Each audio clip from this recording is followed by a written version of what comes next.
शहर की सबसे धूमधाम वाली, सबसे महंगी और सबसे यादगार शादी होने वाली थी। विक्रम राठौड़, जो पूरे गुजरात में अपने कारोबार के लिए मशहूर थे, अपनी इकलौती बेटी की शादी कर रहे थे। 5 सितारा रिसोर्ट को पूरी तरह से नया रूप दे दिया गया था।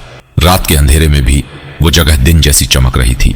सैकड़ों लाइट्स, लेजर शो, ऊंचे ऊंचे क्रिस्टल के झूमर जो हवा में लहराते हुए हीरे की तरह टिमटिमा रहे थे। हर कोने में विदेश से मंगाए गए फूलों की महक फैली हुई थी। टेबलों पर सोने और चांदी की प्लेट्स सजी थीं। हर प्लेट के पास हाथ से बने नाम के कार्ड रखे थे। लाइव कुकिंग स्टेशन पर शेफ्स दुनिया भर के व्यंजन बना रहे थे। बीच में बना हुआ विशाल स्टेज इतना बड़ा था कि उस पर पूरा ऑर्केस्ट्रा भी आराम से बैठ सकता था। पीछे की एलईडी स्क्रीन पर दुल्हन और दूल्हे की खूबसूरत स्लो मोशन वीडियो क्लिप्स बार बार चल रही थीं, जिसमें दोनों एक दूसरे को देखकर मुस्कुरा रहे थे। लेकिन इस सारी भव्यता और खुशी के बीच एक बड़ी खामी थी। विक्रम राठौड़ ने देश के सबसे मशहूर गायक को बुक किया था। पूरा 20 लाख रुपए एडवांस दे दिया गया था। गायक का नाम सुनते ही मेहमानों के चेहरे पर मुस्कान आ जाती थी। सबको यकीन था कि आज रात वो गाना गाएगा तो पूरा हॉल झूम उठेगा। लेकिन ऐन वक्त पर जब शादी का मुख्य कार्यक्रम शुरू होने वाला था, गायक का कोई अता पता नहीं था। फोन लगाया तो स्विच ऑफ आ रहा था। मैनेजर को कॉल किया तो वो भी जवाब नहीं दे रहा था। आखिरकार एक ठंडा और बिना किसी अफसोस वाला मैसेज आया, sorry couldn't make it, emergency. Vikram Rathore का चेहरा एक पल में आग की तरह लाल हो गया। उनकी आंखें खून से भरी हुई लग रही थीं। उन्होंने मुट्ठी इतनी जोर से भींची कि नाखून हथेली में गड़ गए। मैंने पूरा पैसा पहले ही दे दिया था, 20 लाख रुपए। आज मेरी बेटी की शादी है, मेरी इज्जत दांव पर है। अगर ये गायक नहीं आया तो सारा शहर मुझे हंसेगा। मेरी बेटी की शादी शर्मनाक याद रखी जाएगी। इवेंट मैनेजर पसीने से भीग चुका था। उसकी शर्ट की पीठ पूरी तरह गीली हो गई थी। वो बार बार हाथ जोड़ रहा था। सर, हम पूरी कोशिश कर रहे हैं, बैकअप आर्टिस्ट को बुला रहे हैं। कोशिश? विक्रम गरजे, उनकी आवाज पूरे हॉल में गूंज गई। कोशिश से मेरी इज्जत वापस आ जाएगी? कोशिश से मेरी बेटी का मुंह ऊंचा रहेगा? तुम्हें पता भी है ये किसकी शादी है? मेहमान अब आपस में धीरे धीरे फुसफुसाने लगे थे। हर टेबल पर चर्चा का विषय यही था, अरे भाई, इतनी बड़ी शादी और मुख्य गायक गायब, राठौड़ साहब का फंक्शन भी फेल हो सकता है क्या? 20 लाख दिए थे, वो भी डूब गए। अब क्या होगा? स्टेज खाली पड़ा है। स्टेज सचमुच खाली था। ऊपर की सारी लाइट्स जल रही थीं, स्पॉटलाइट्स घूम रही थीं, माइक स्टैंड पर तैयार था, लेकिन कोई गाने वाला नहीं था। हवा में सिर्फ हल्का संगीत बज रहा था जो अब बेकार लग रहा था। उसी भव्य हॉल के एकदम कोने में खाने की लंबी कतार के पास एक छोटा सा 15 साल का लड़का चुपचाप खड़ा था। उसका नाम था अयान। उसके शरीर पर एक फटा हुआ पुराना कुर्ता था जिसके कई जगहों पर टांके लगे हुए थे। पायजामा का रंग उड़ चुका था और उसकी चप्पल की एक पट्टी पूरी तरह टूट चुकी थी, जिसे उसने मजबूती से धागे से बांध रखा था ताकि वो गिर न जाए। वो न तो मेहमान था, न ही स्टाफ का हिस्सा। असल में किसी ने उसे नोटिस तक नहीं किया था।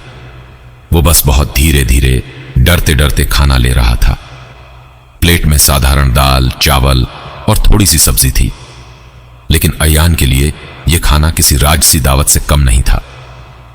पिछले 2 दिनों से उसने ठीक से कुछ नहीं खाया था। उसकी झुग्गी में अनाज खत्म हो चुका था और मां बीमार थी। अयान के कानों में हॉल का जोरदार शोर नहीं जा रहा था।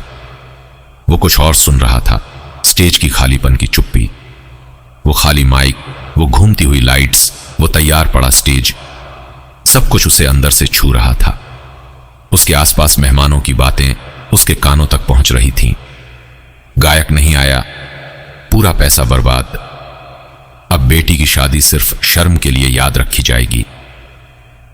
अयान ने खाना खाते खाते अपना सिर धीरे से ऊपर उठाया। उसकी नजर सीधे स्टेज पर टिक गई। उसने ऐसा स्टेज पहले कभी करीब से नहीं देखा था। सिर्फ टीवी पर या मोबाइल की दुकानों के बाहर लगी बड़ी बड़ी स्क्रीन्स पर देखा था। कभी कभी मंदिर के भजन कार्यक्रम में दूर से देखा था। उसके गले में हल्की सी हरकत हुई, जैसे कोई पुराना स्वर अंदर से जोर जोर से बाहर आने को धक्का दे रहा हो। उसकी मां की एक पुरानी बात अचानक याद आ गई। जब वो छोटा था माँ रात को उसे गोद में लेकर कहती थी, बेटा जब तू गाता है ना तो लगता है सारी भूख, सारा दर्द, सब कुछ चुप हो जाता है। तेरी आवाज में जादू है अयान। अयान ने प्लेट को नीचे रख दिया, अपने हाथों को कुर्ते से पोंछा। उसका दिल अब जोर जोर से धड़क रहा था। हाथों की हथेलियां पसीने से गीली हो गई थीं। वो अच्छी तरह जानता था कि वो फटे पुराने कपड़े पहने हुए है। वो इस जगमगाते करोड़ों रुपए की शादी वाले हॉल का बिल्कुल नहीं है। करोड़पतियों, बड़े बड़े बिजनेसमैन और फैशनेबल औरतों के बीच खड़ा होना उसकी औकात से बाहर है। लोग उसे देखकर हंस सकते हैं, भगा सकते हैं या बदनाम कर सकते हैं, लेकिन एक बात वो और भी अच्छी तरह जानता था, वो गा सकता है। बहुत गहराई से, बहुत सच्चाई से गा सकता है। बिना ज्यादा सोचे, बिना किसी योजना के अयान ने अपने पैरों को आगे बढ़ा दिया। वो धीरे धीरे लोगों की भीड़ को चीरता हुआ स्टेज की तरफ बढ़ने लगा। हर कदम के साथ उसका दिल तेज धड़क रहा था। लोग उसे देख रहे थे लेकिन कोई कुछ नहीं बोल रहा था। शायद उन्हें लगा कोई स्टाफ का लड़का है। आखिरकार वो सीधा विक्रम राठौड़ के सामने आकर रुक गया। विक्रम उस वक्त किसी इवेंट स्टाफ पर जोर जोर से चिल्ला रहे थे। तभी एक बहुत धीमी लेकिन बिल्कुल साफ और साफ आवाज उनके बीच में आई, साहब अगर आप चाहें तो मैं गा सकता हूं। चारों तरफ एक पल के लिए पूरा हॉल सन्नाटे में डूब गया। चारों तरफ सन्नाटा छा गया था, जैसे किसी ने अचानक पूरे हॉल का वॉल्यूम बंद कर दिया हो। सैकड़ों मेहमान जो अभी तक आपस में बातें कर रहे थे, खाना खा रहे थे या फोटो ले रहे थे, सब एक पल में रुक गए। हर नजर उस 15 साल के दुबले पतले लड़के पर टिक गई थी जो विक्रम राठौड़ के ठीक सामने खड़ा था। विक्रम राठौड़ ने धीरे धीरे मुड़कर अयान की तरफ देखा। उनकी आंखों में पहले तो गुस्सा था, फिर हैरानी और फिर एक कड़वी हंसी उनके होंठों पर आ गई। तुम गाओगे? विक्रम ने ऊपर से नीचे तक अयान को घूरते हुए कहा। उनकी आवाज में तिरस्कार साफ झलक रहा था। यह कोई सड़क का तमाशा नहीं है बेटा, ये मेरी बेटी की शादी है। यहाँ लाखों रुपए खर्च हुए हैं, लोग पूरे शहर से आए हैं और तू फटे कपड़ों में खड़ा होकर कह रहा है कि तू गा देगा। अयान ने अपना सिर थोड़ा सा ऊपर उठाया। पहली बार उसकी आंखें विक्रम राठौड़ की आंखों से सीधे मिली। उसकी आवाज में डर तो था लेकिन एक अजीब सा भरोसा भी था जो किसी को समझ नहीं आ रहा था।